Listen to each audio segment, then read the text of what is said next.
After my last upload, I sailed by the 100 subscriber barrier, like a mischievous pirate sailing past a populated island with his pants around his ankles, so today I thought I'd celebrate this monumental victory by hitting pause on the video topics that actually make any sense, and make one on a topic that makes me want to throw myself down a flight of stairs. Today I'm going to be talking about aliens. Now normally, aliens are a crazy topic. Whether we're alone in the universe or not is one of the most fundamental questions of the human condition. It's up there with how did the Big Bang happen, and what really is the superior wiping method. But hold on, keep your pants on, we're not doing the fun aliens, the ones that actually make any sense. Nope, today we're talking about the kind of aliens that travel across the gulfs of interstellar space to inexplicably make a pile of rocks in the middle of the desert and then disappear into the cosmic nether just in time for cameras to be invented. Today we're diving ass first into the bafflingly poorly thought out world of ancient aliens. The ancient alien hypothesis was brought screaming and farting into the world by Eric von Definitely Not Guilty of Repeated and Sustained Fraud and Embezzlement Daniken when he wrote the book Chariots of the Gods. Just to be clear though, most of my understanding comes from the show, podcasts I've listened to,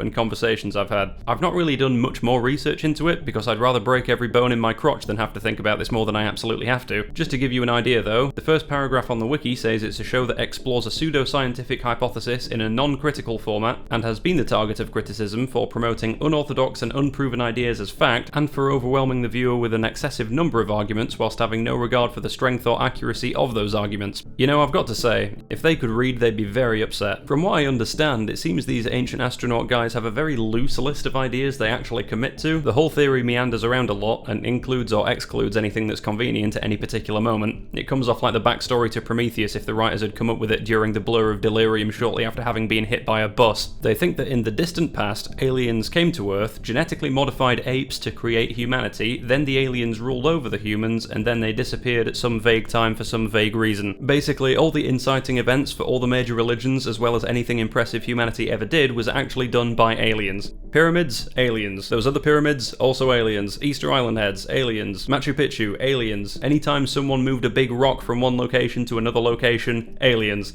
Well, so long as they weren't a white person, a slightly worrying correlation a few people seem to have realised. Maybe it is a bit presumptuous implying racism though. To be fair, some of these guys also seem to think Stonehenge was aliens. As a British person, if they think the British are also incompetent and can't do anything correctly for themselves, then given how the last few years have gone, we may have located the sole nugget of chocolatey wisdom in this steaming cauldron of molten diarrhea. Sorry, I'm getting ahead of myself. How did the folks who believe this come to the conclusion that aliens exist? Well, this first step is one I intrinsically don't see the logic behind. If you want to find aliens, you're going to want to look in the direction in which the aliens are, which I imagine is up. Seems to me like the total absence of any observably artificial structures in the entirety of the universe we're able to see should probably inform our opinion a little bit. But nope, the lads down at the History Channel, which I am in genuine awe is still allowed to call itself the History Channel, seem to think the entire answer to the question of whether we're alone can be dug up out of the ground. Now, basically none of these guys are actual archaeologists. Of course they aren't, because they wouldn't attribute clearly human-made things to aliens every 45 seconds if they were. Most of them just seem to wander around the desert going, yes, the floor here is made out of floor. I'm cool with amateurs giving science a go, don't get me wrong. Data is data regardless of who finds it. Yeah, sure, maybe this oddly curved piece of metal someone found in a pyramid is part of the outer warp turbine in the quantum hypercore of an interstellar warship from planet Blarp. Or maybe it's definitely not, you dusty fucks. I've just realised I've not even mentioned the thing these guys believe about gold. When someone told me this for the first time, I felt a tearing sensation come from inside my own head, then some blood trickled out of my nose, and I've never been the same since. Seriously, you're gonna want to sit down for this. I'm not sure how common an opinion this is, but at least some of these guys seem to think that aliens not only uplifted us from apes, but also hardwired us to lust after gold so we'd collect it for them. Because,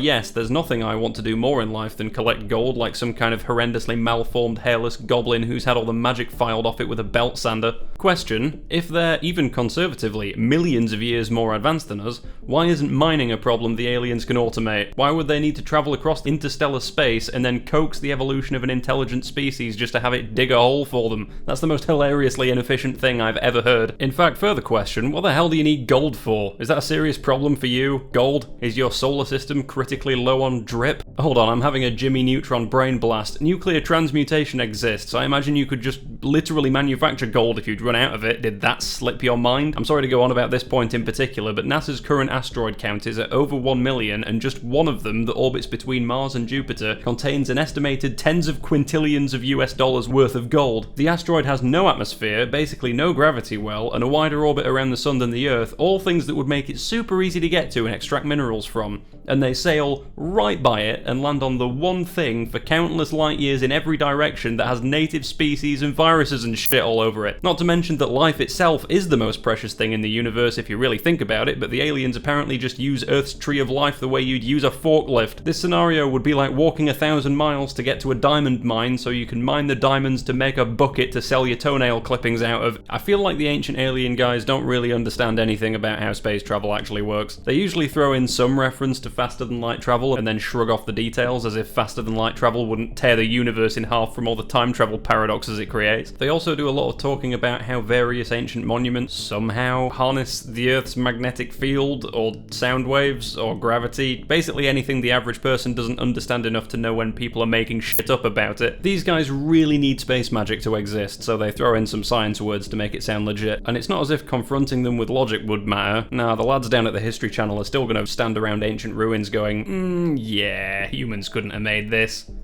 Why not? Nah, I just reckon they couldn't. But why? Why do you think that? By what metric couldn't they have done it?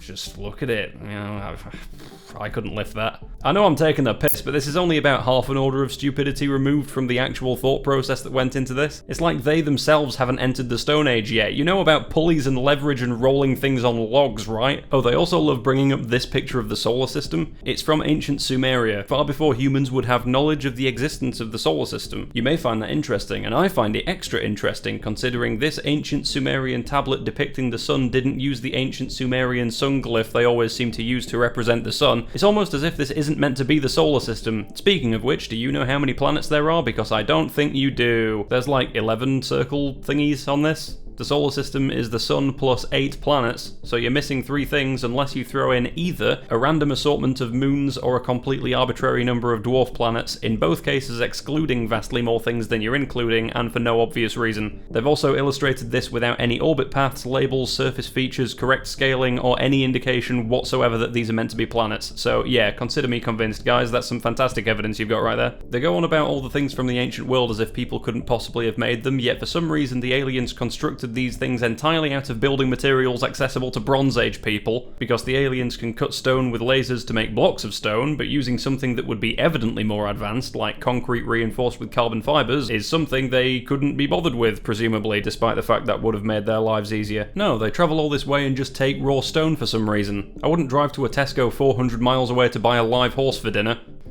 I feel like that analogy didn't really work. Anyway, my point is, none of this is based on fact. It's based on, hey, wouldn't it be cool if aliens made this? Let's assume they did and work backwards from there. It's literally faith. In fact, and I'm not trying to rag on religious people here, but they basically took all the most insufferable parts of religion and crossed out the word God and wrote alien instead. Okay, Mr. Science and Reason Lover, how are these statues so mathematically perfect then? It couldn't possibly be done with Bronze Age tools. And your source for that is what exactly? Did it come to you in a dream? Maybe the real source was the friends we made along the way. You know, you can draw geometric nonsense over anything and claim it's perfect in some way or another. Well, why did so many cultures around the world build pyramids then? Because that's the best way to pile rocks up so they don't fall over.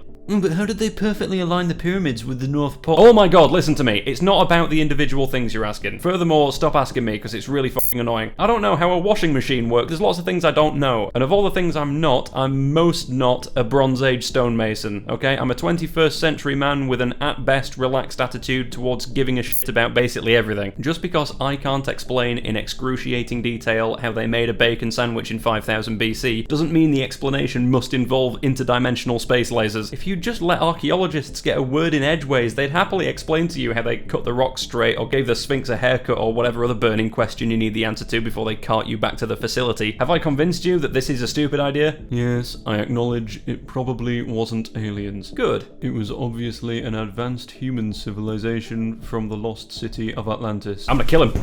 I'm gonna kill him!